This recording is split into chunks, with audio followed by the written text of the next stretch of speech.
Mustafo ismining ortida qanday buyuk kuch va mas'uliyat yashiringanini bilasizmi? Bu shunchaki ism emas, bu tanlanganlik belgisidir. Arab tilidan olingan Mustafo ismi tanlangan, saralangan va barcha yomonliklardan poklangan degan ma'nolarni anglatadi. Bu ism egalari tarixan yuksak martaba va hikmat sohibi bo'lishgan. Psixologik nuqtai nazardan Mustafolar o'ta mustaqil va kuchli irodaga ega shaxslardir. Ular birovning chizgan chizig'idan yurishni emas, o'z yo'llarini yaratishni xush ko'radilar. Ularning eng o'ziga xos jihati adolat tuyg'usining juda balandligidir.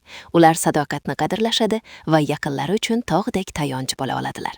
Siz bilmagan sirli fakt shuki, Mustafolarning tashqi xotirjamligi ortida ulkan hissiyotlar dunyosi yashirin.